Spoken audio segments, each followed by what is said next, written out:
How many people here today came in, you rolled up onto the parking lot in a car? Let me see your hand if you came here today in a car, okay? That's like half the crowd, so I don't know how the rest of you people got here.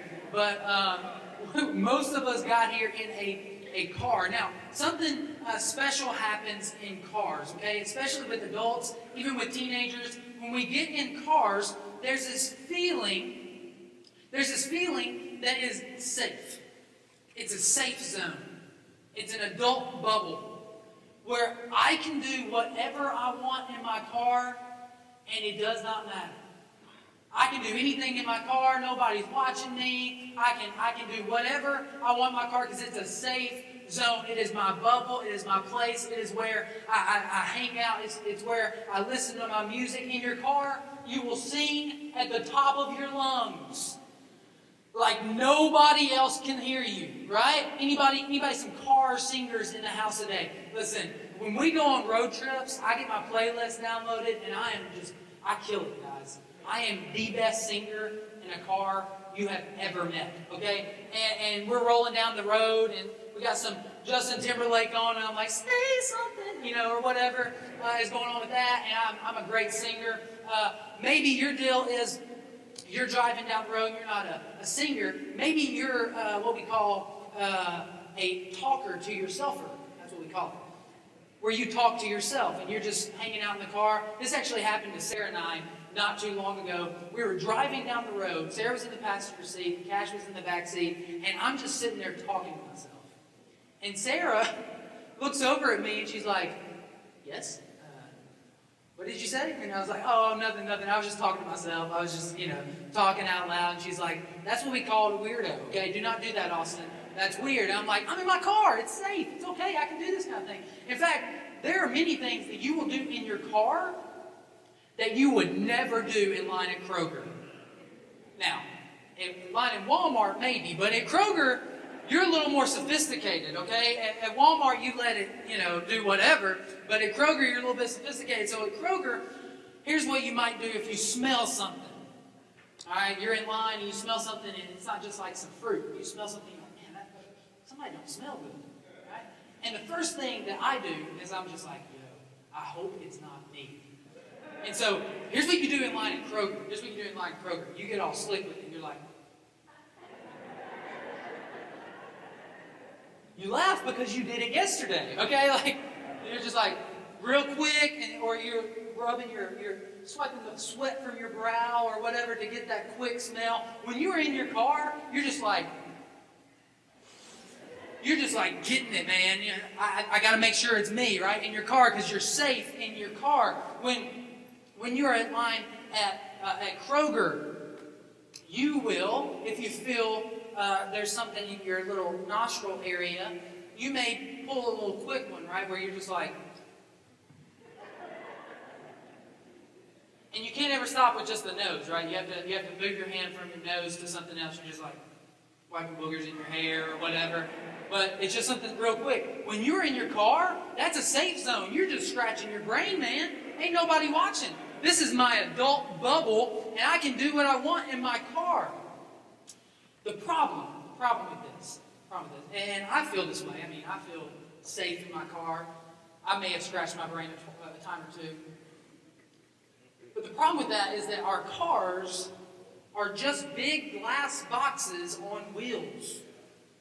So you're driving down the road and you may feel safe in your car. You may still feel like it's a bubble. Nobody's going to bother you or anything. But man, you look to your left and you look to your right. If you're scratching your brain, I guarantee you somebody is watching you do it. Some of y'all are shaking your head like, yes, I was caught.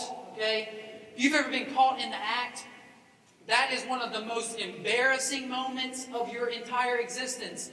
I have been there. It was so embarrassing because, like in elementary school, if you're the little kid and you start picking your nose in class, let's be real, these are elementary kids, it's okay. They're picking their nose in class, and one other little kid who picked his nose yesterday finds out that kid is picking his nose. What does he say? Guys, he's a nose picker. Look at him. Everybody laughs in the class, and everybody's making fun of this kid, or Austin in kindergarten one time feels terrible about himself, right? It feels like this is the end of the world, that I picked my nose and I was caught. The same is true if you're an adult and you get caught in your car because, dude, you could be sniffing your armpit or whatever you do, right? Or shaving your face. I had a teacher in school. She didn't shave her face in the bus, but she would put on her lipstick while driving the bus. I'm like, this is not safe. Okay, what are you doing? But she would do it in the car. And many times in our life when we're driving down in our car, if we get caught, it's so embarrassing. Doing something in your car that you would never do anywhere else in public, and you feel safe, and then someone sees that you're doing this thing, and it feels embarrassing, it feels degrading, it feels like you're almost less than the next person because, man, I have been caught. And the truth in our life today on so many different levels is that we live in a glass box in our life. We live in a glass box with our spouse. We live in a glass box in our work. We live in a glass box when we come to church. We are always exposed to other people, and many times this can lead us to feeling inferior than other people because you see what they've got and what you've not got. Many times we can get a sense of inferiority in our lives when we compare our lives to somebody else's life. See, when you are feeling inferior, you have a lack of confidence. You want to have confidence in your life. You want to have confidence in where you're going. You want to have confidence in who God has created you to be. But for one reason or another, you don't have the confidence that you want. You feel inferior. And I believe today we're going to find out that comparison has a lot to do with it. Comparison, where we're comparing what we have with what somebody else has, and it leaves us with a lack of confidence and feeling inferior. There's a passage of scripture that we're going to look at today in Philippians chapter 4. Philippians is called the happiest book of the Bible.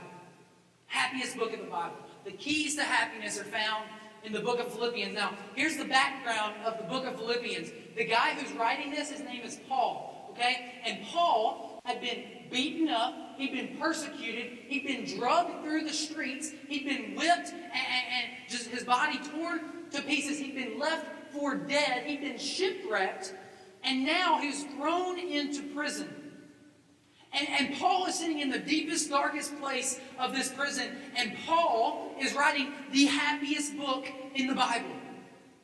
Imagine this. You are sitting in the deepest, darkest moment of your entire existence, and you begin to write a letter to other Christians telling them that this is not the worst it can get, that because of Jesus, you can take a higher view.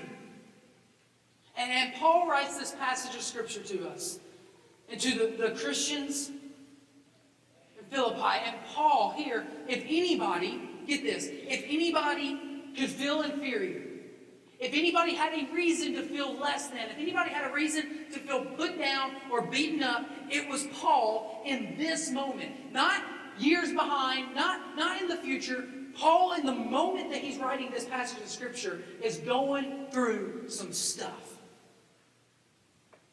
We pick up in Philippians chapter 4, verse 11. You've probably heard this passage of Scripture, whether you're a Christian or not, because Tim Tebow. Okay? Philippians chapter 4. Verse 11, it starts off like this. It says this: I have learned to be content in whatever circumstances I am.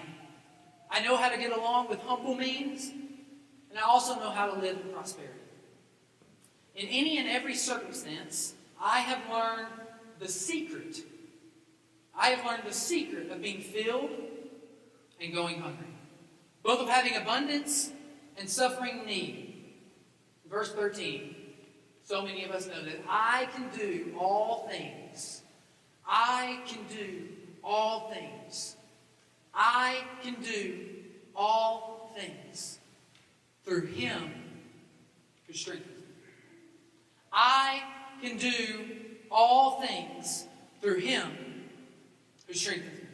The question I want us to wrestle with today, the question I want us to leave here intrigued about, the question I want us to leave here answering in ourselves today is this one simple question. It's, where is your confidence? Where is your confidence? Because where you find your confidence, there you will find your life. Where you find your confidence, there you'll find your future. Where you find your confidence, there you will find your purpose. So where is your confidence? If you feel inferior today, if you feel less than someone else, if you feel good right now because worship was amazing and you were just lifting your hands, Tuesday's coming around and that same coworker that makes you feel less than all the time is going to be there again. And my question to you on Tuesday of this week is, where is your confidence? Where is your confidence? See, in order to find our confidence, we first got to look at what I believe Paul is talking about in comparison in this passage of Scripture. He says, or here's the point I want us to get out of this, is that comparison corrupts confidence. Comparison corrupts confidence. Many people feel inferior because of comparison. Many of us feel less than because of comparison. We feel less than the next guy because we're comparing our life to their life. And Paul here is telling his readers, the secret to staying content, the secret to having confidence in your life, it is not through comparing what you have with someone else, but the secret is something much, much deeper. See, some of us here today, you may be drowning in a sense of inferiority. I'll be honest with you, before I got up on stage, I felt about this big. And all of you people look about that big right now, okay? Let me be honest. I felt about that big before I got up on stage. And I had to ask myself the same question that we're going to answer here in just a minute. Is, Austin, where is your confidence? Where is your confidence? Because right now I feel about this big, but God doesn't want you to stay about this big. He doesn't want you to live your life feeling inferior. There's something better. And Paul answers it. He has the secret in this passage of Scripture. Here's the deal with confidence, is that there are one of four places that you can place your confidence today. There's one of four places that you are placing your confidence today. When we look at this passage of Scripture, in Philippians chapter 4, verse 13, the first part starts like this. I can do all things. 5 words.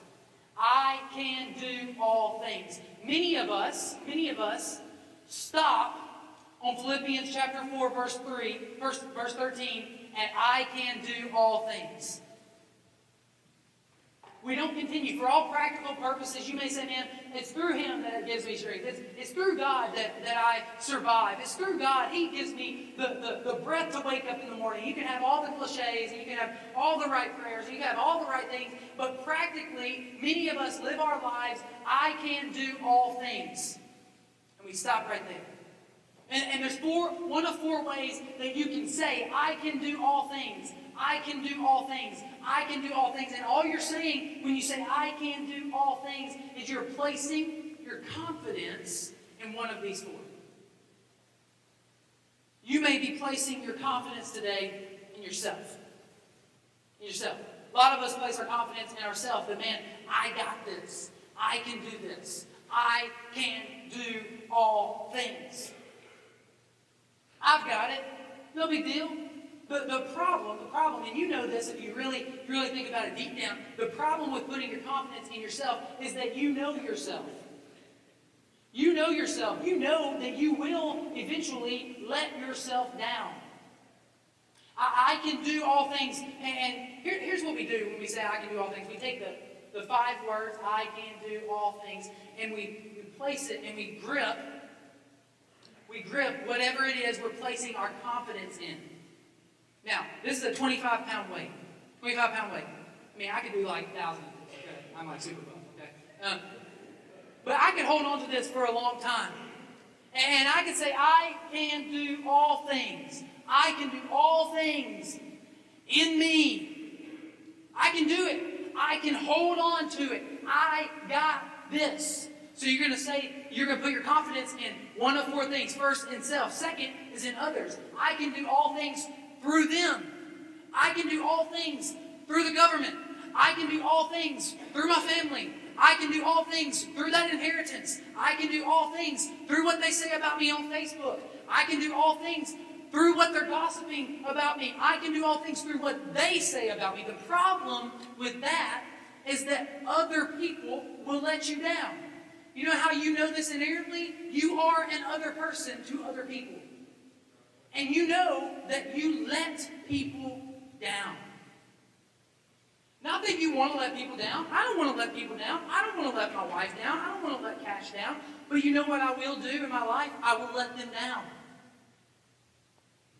I can do all things through them. I'll put my confidence in them, and then I don't have to worry about it. Or you say, I can do all things through my circumstances. I can do all things through my circumstances. Well, if I just had that job, then everything would be okay.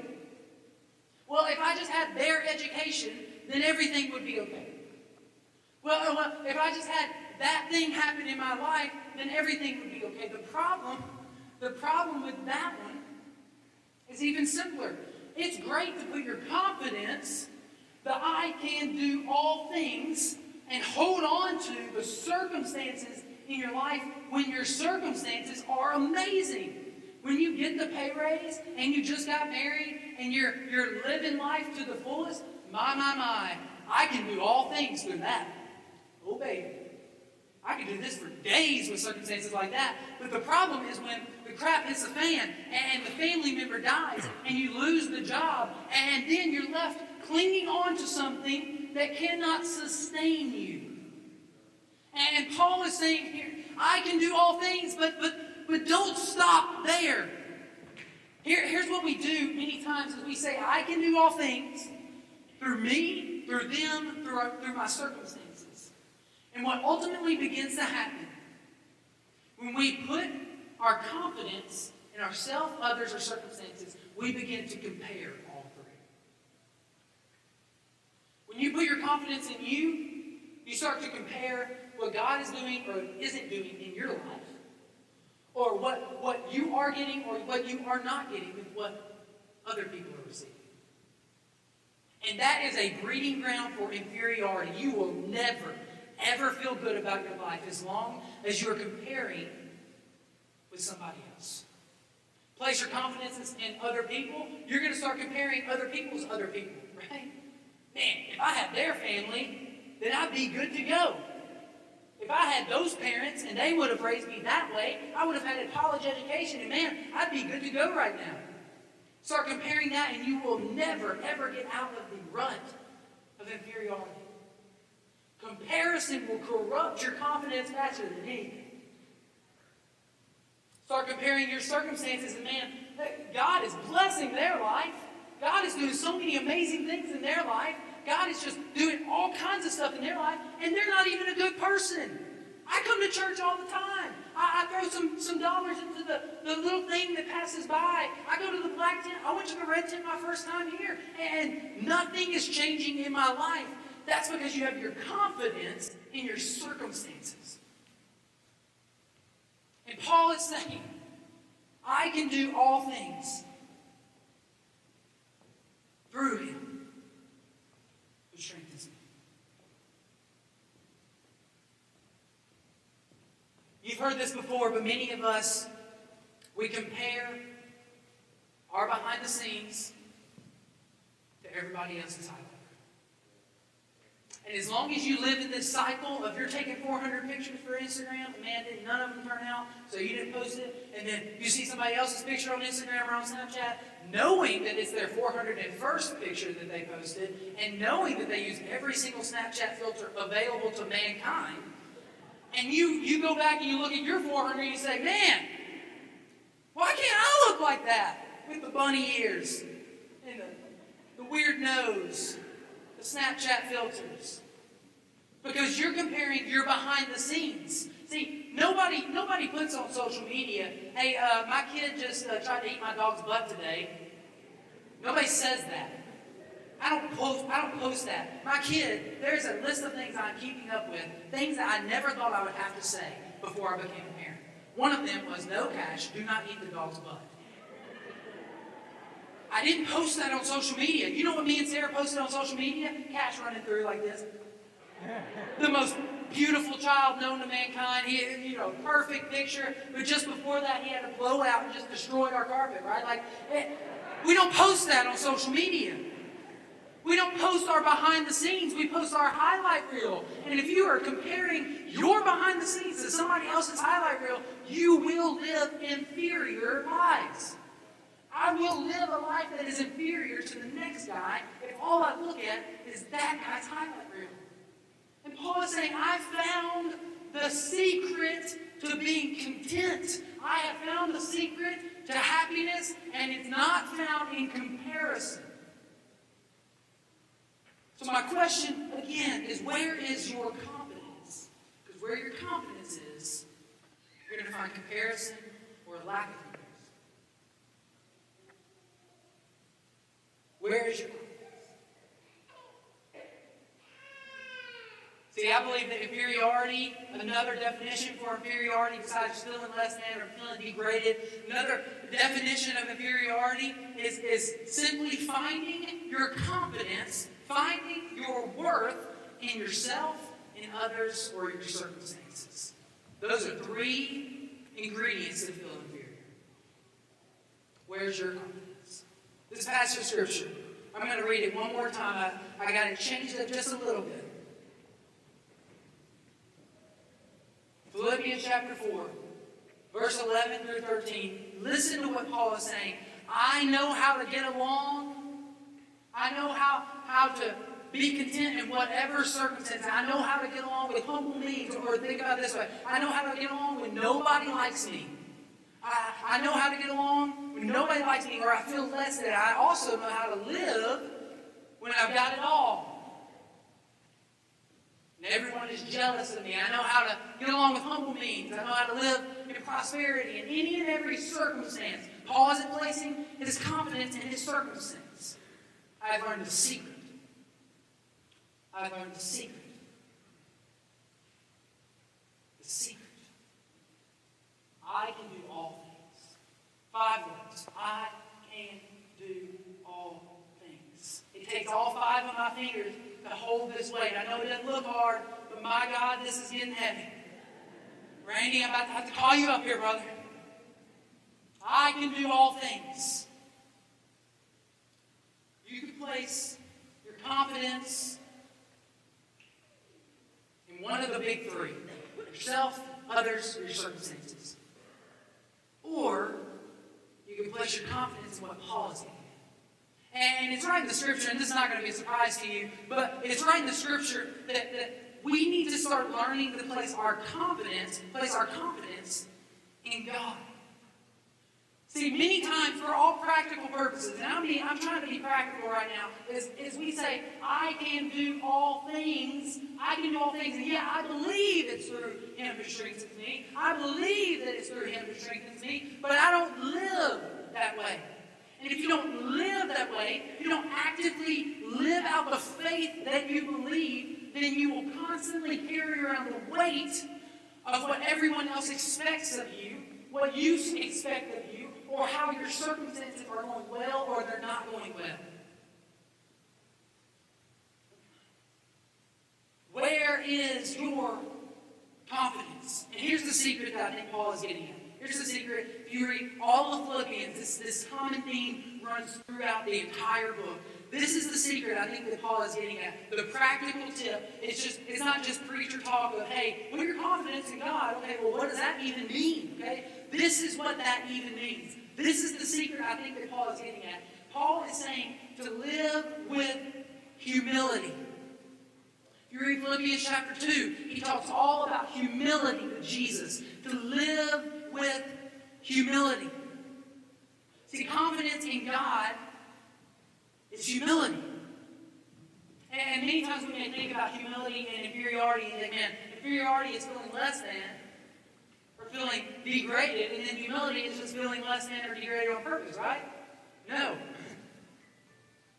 No. It all goes back to where your confidence is. And if your confidence is in comparing yourself to other people, then you will always feel inferior. If you've got the nice house, but they've got the nicer house, so you've got to get earlier than they are, then you will never be happy. If they've got the good kids, but you've got to get the gooder kids, and you've got to be earlier than them, you will never be happy. As long as you're living in the land of and hurrying and hurrier and hurrier and hurrier, and getting the earliest of all the then you will never not feel inferior. Here's what we do. We say, I can do all things. Shaquille O'Neal, if he was here today, he could hold this thing for hours and hours and hours. He could pump it, man. He could just curl it. He could military press it. He could do all kinds of stuff with this. But here's the reality with Shaquille O'Neal. After a while, it would get so heavy that he couldn't hold 25 pounds anymore. Here's what especially men listen to me. Here's what we do, okay? I got this. My family, I can do all things. Oh yeah, sure. Yeah, but I can do all things. My work, I should have a second job. I mean, this is nothing, okay? Man, give me a cup of coffee and a wrench and I can fix anything. Hey, my wife, my relationship with my spouse, no big deal. I can do all things. Here's the problem with putting your confidence in all these other things. Men and women alike. Here's the problem. Is that when we place our confidence in other people and other things, that eventually it's not sustainable. And eventually you want to drop it. And eventually the spouse that you're saying, I can do all things and I can love them. You stop loving them.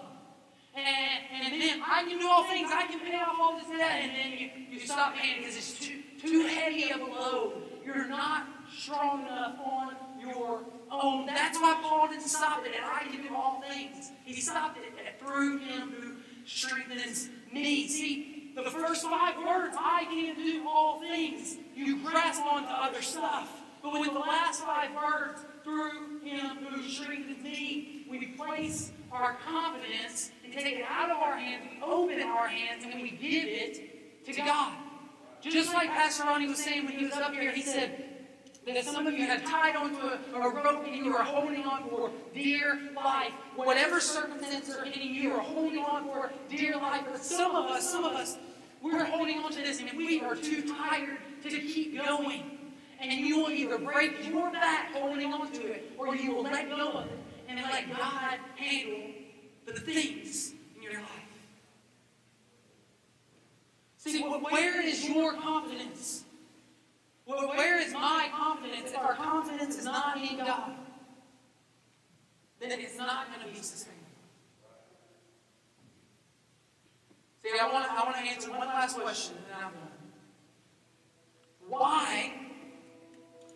Why would we, if we can't trust ourselves, and man, I'm the most trustworthy person around that I know, I would trust anybody, but I would trust me. But if ultimately we can't trust ourselves to do all things, and we can't trust other people, even pastors and leaders and politicians, we can't trust them either. I mean, they're not really trustworthy, so I can't really do all things through them. Or, circumstances, it rains and pours and it's sunny, just and unjust, and we can't really determine our circumstances. We just got to live through them. If I can't trust in that, my confidence in those things, why in the world would I put my confidence in God?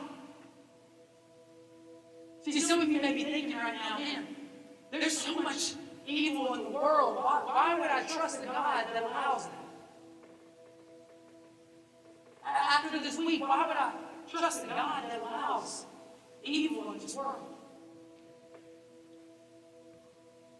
See, what we believe as Christians, is that God looked on the world and that God saw the problem of evil. And he did not do anything. God got out of his throne and he came down amongst his people. The king didn't lead from afar. The king led the troops. He came down amongst the people. And we believe that any God that will come down and live the perfect life among people and become a human. We believe that any God that would do that and would lay down their life, not of any fault of their own, but on the faults of me and on the faults of you. Every sin you've ever committed, every problem you've ever caused, every gossip you've ever spoken, every fault that you've ever done, that God would come down and He would die so that you could not, so you wouldn't feel the shame, so you wouldn't feel the guilt of whatever your thing is. That God, we believe that God came and He took on that. He went into a grave. They buried Him. He was dead. Historical fact, dead. And historical fact, 3 days later, walked out of the tomb. And we believe that any God, that's not even the best part, we believe that any God that would walk out of heaven and become a human, that any God that would die for things that they didn't commit, for problems that they didn't cause, any God that would die for that, and any God that would come out of the grave because they are God, with the keys to death, hell, and the grave so that we can live forever. We believe that God that did that is worthy of placing our confidence, whatever your circumstance, whatever your people, your community, whatever kind of person you are, we believe at Soul Quest that placing your confidence in a God like that will change your life.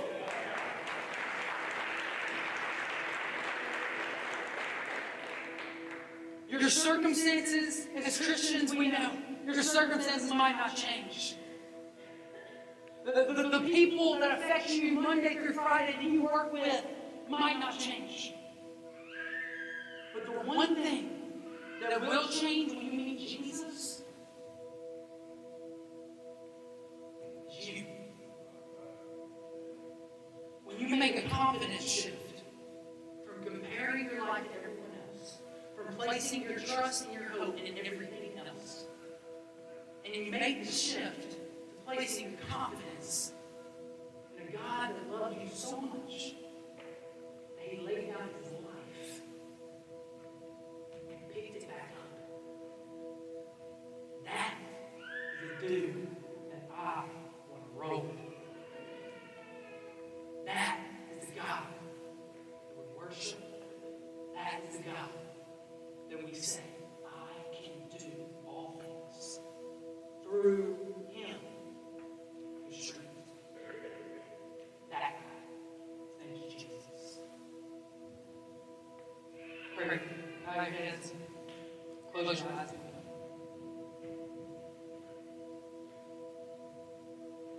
Today, when we finished that last song, we had an altar full of people that came to give thanks to the Lord, or to just simply have a conversation with God, or to lay down burdens, hurts, and struggles. Today we have so many people here that you may have walked in feeling so inferior. You lost your job. You lost your family.